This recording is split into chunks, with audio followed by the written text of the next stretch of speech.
The key to the elevated deep lunge is getting as low as possible so that you can work on your strength from that stretch position. So you see Ryan here is using the rings as a support and also assistance as needed. It doesn't have to be rings, you can use a strap, sturdy counter, something that just will be supportive for you. And again, the key is to drop as low as you can and without momentum, lift up and finish the movement. In this deep lunge variation, you'll see Ryan is sitting back, all the weight on the back leg for the first part, letting the knee travel forward. This emphasizes the quadriceps. Go up onto your toes. This is the first half of the movement. Then you complete the second half by shifting your weight forward onto the front leg, and again trying to get as much of a deep stretch as possible so you're working your strength from that stretch position.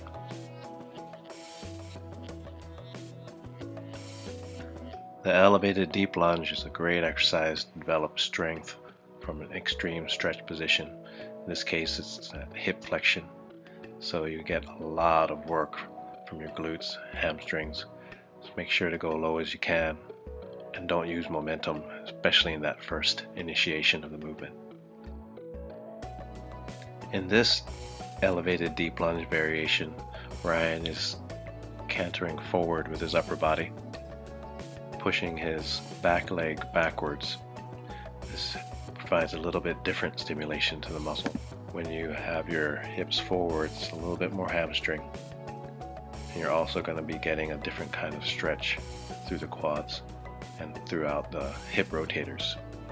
There's also a bit of a balance component here as well. Shrimp squat is another great body weight exercise for the legs. Ryan here is doing it elevated. Makes it more difficult for balance. Also greater range of motion. He's not using any assistance, but you can for sure use the support as needed. Here Ryan is demonstrating a lunge with the back leg elevated. So if this, you're going to want your weight more on the back leg. You're pushing through the balls of your foot of that back leg, activate quad as well as hip flexors on that back side. The front leg is more of an assistance to make that movement happen correctly, using the rings or other strap support for balance and assistance that's needed to go through the full range of motion. Here we have a side view of the elevated back leg deep lunge. So we can look at a little bit more in detail what needs to be done. You want your upper body upright and tall, chest up.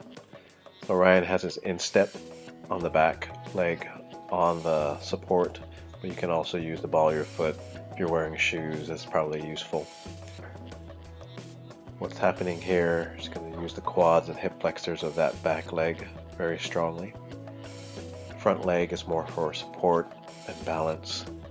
You can shift more weight forward if you want to emphasize this, but the whole point of the back leg being elevated is to work that leg harder.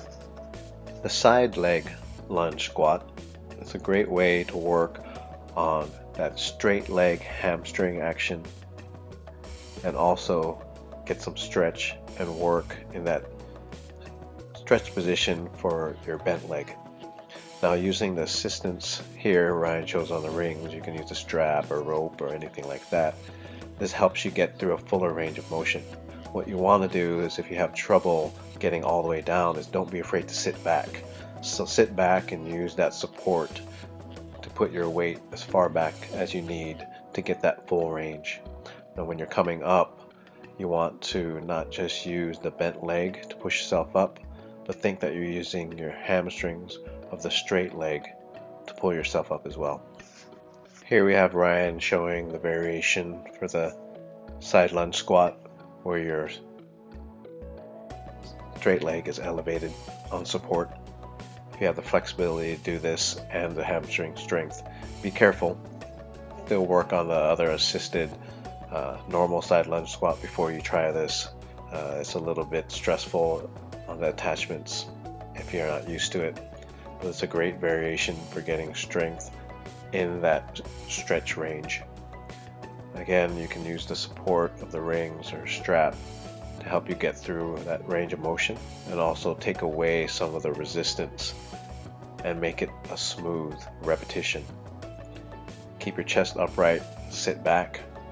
There's also the variation where you bring your chest forward. Again, that's a little bit different of a muscle effect. Play with it, work on each variation for a couple weeks to see what works best for you. Here Ryan is working the side lunge squat, alternating between one side and the other. This is actually how we recommend doing it. Allows you to see if there's compensations on one side to the other and what side is weaker, needs a little bit of work on their technique.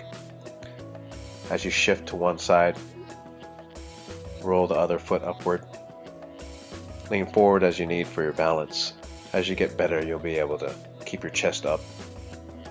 You can sit down in a stretch or do more of a pulsing and just try and get that rhythm going back and forth.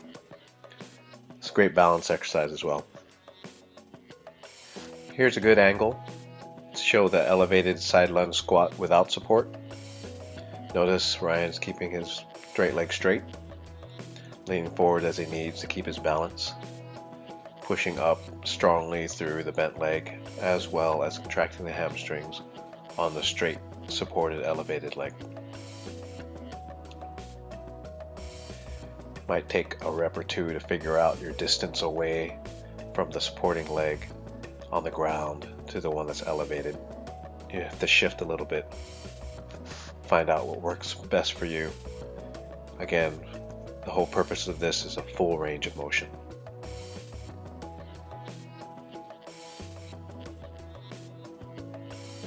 Straight leg hamstring work is often neglected, so the assisted single leg deadlift is a great exercise to work on that. With the support, you can concentrate on your leg being straight, also having your hips and your shoulders and your chest square, really work that correct motion. Single leg deadlift, great exercise for balance, hamstring strength in the stretch positions, also being aware of where your body is in space. Without the support, you can use your hand position to help you with that balance reaction, either letting it drop down towards the ground, using your fingertips to help at that end range, or reaching out in front. The keys here, again, locking that supporting leg out straight, only leaning forward as much as you can while keeping your shoulders and hips square.